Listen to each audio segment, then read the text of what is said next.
নাজিৰাত প্ৰকৃতিৰ তাণ্ডৱ। যোৱাকালি উজনি অসমৰ বিভিন্ন প্ৰান্তত শিলাবৃষ্টি হোৱাৰ লগতে নাজিৰা সমষ্টিৰ দোলা কাষৰীয়া পঞ্চায়তৰ ৩ নং ৱাৰ্ডৰ শতাধিক পৰিয়ালৰ ঘৰ দুৱাৰ সা সম্পত্তি ক্ষতিগ্ৰস্ত হয়, যাৰ ফলত শতাধিক পৰিয়াল এতিয়া গৃহহীন হৈ পৰিছে। ঘৰৰ টিনপাতৰ লগতে খাদ্য সামগ্ৰী আৰু অন্যান্য সম্পত্তিও ক্ষতি হৈছে। বৰ্তমান এই অঞ্চলৰ ৰাইজ এতিয়া আশ্ৰয়হীন হৈ পৰিছে। নাজিৰাৰ পৰা হাফিজ আলীৰ ৰিপৰ্ট, প্ৰতিদিন লাইভ। প্ৰায় 5মান বজাত এনেকুৱা শিলাবৃষ্টি হ'ল, গোটেই গাঁওখনৰ অৱস্থা নাই। ঘৰ দুৱাৰ ভাঙি চিঙি টিংপাত ফাটি চিটি শেষ, খাবলৈ ববলৈ একো নাইকিয়া হৈ গ'ল। চাউল পাত চব তিতি শেষ, ৰাতি শুব পৰা নাই। এতিয়ালৈকে চৰকাৰৰ ফালৰ পৰা কোনো সাহাৰ্য নাই আৰু কোনো বিষয়া ইয়াত চাবলৈ অহা নাই। তাকে চাই চৰকাৰক আমি অনুৰোধ কৰিছোঁ, এই গাঁওখনত অকণমান চকু কাণ দিয়ক। এই গাঁওখনত কালি এজন ব্যক্তি মৃত ঘোষণা হৈ গৈছে, এতিয়া ডিব্ৰুগড় মেডিকেলত আছে। তেওঁ মৃত বুলি ঘোষণা শুনিছোঁ আমি। আৰু এই গাঁওখনৰ সকলো দিন হাজিৰা কৰি খোৱা মানুহ, অন্য গাঁৱৰ নিচিনা নহয়। তাকে চাই চৰকাৰে যাতে আমাক অকণমান চকু দি চাই সাহাৰ্য কৰে অকণমান, তাকে অনুৰোধ চৰকাৰৰ ওচৰত। কোনো অহা নাই। আমাৰ গাঁওখনত পঞ্চায়ত ছেক্ৰেটাৰী, প্ৰেচিডেণ্ট, MLA কোনো এজন ব্যক্তি, ৱাৰ্ড মেম্বাৰো অহা নাই আমাৰ ইয়াত। আনকি গাঁওবুঢ়াজনো আমাৰ ইয়াত খবৰ ল'বলৈ অহা নাই। তাকে অনুৰোধ চৰকাৰ কৰিছোঁ আমি। গোটেই শিল পৰি ঘৰ টিং ফুটা কৰি মানুহ একদম হেৰি বিচনাৰ তলত সোমায়ো তত পোৱা নাই। ৰাতি গধূলি 5টা বজাত আমি কামৰ পৰা আহিছোঁ, চাহ অকল খাবলৈ পোৱা নাই।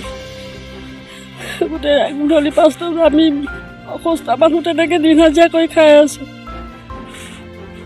এই 5টা বজাৰ পৰাই হৈছে, শিল পৰিছে ভিতৰত। এই 4টা ৰুমে মোৰ বহিবলৈও শুবলৈতো নাই, বহিবলৈও জেগা নাই। বনোৱা সিজোৱা বহুত অশান্তি হৈ আছে। ৰাতিপুৱা ভাত পানীয়ে খোৱা নাই। ল'ৰা এটাও মোৰ এনেকুৱা ট্ৰেইনৰ গণ্ডগোল। এতিয়া কি কৰিম মই ল'ৰাটো লৈ পেলাই বাৰু। টিং মানে ক'বলৈ নাই, চব একে ধূলি হৈ গ'লগৈ। গৰু গোহালি, ছাগলী গোহালি, সা সম্পত্তি তামোল মানে যি আছিলে চব সৰিলে।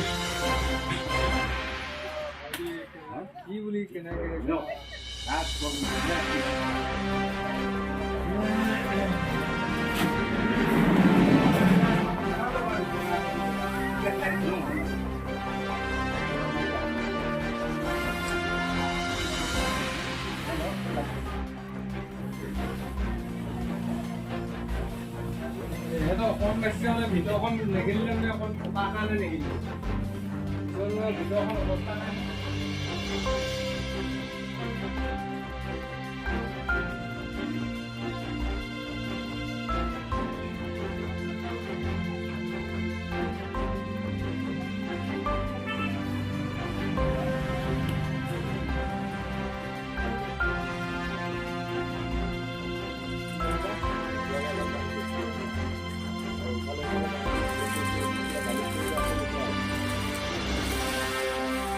ক'ৰবাত আলিয়া চালিয়া হাৰি ইফালে য'ত ত'ত বান্ধি যায়।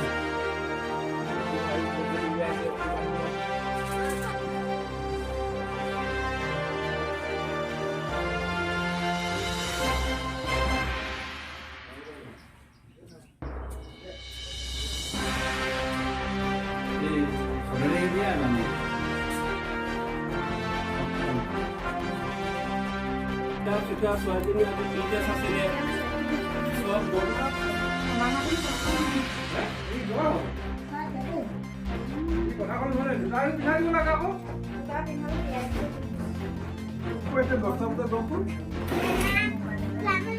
নাই দিয়া নহয়।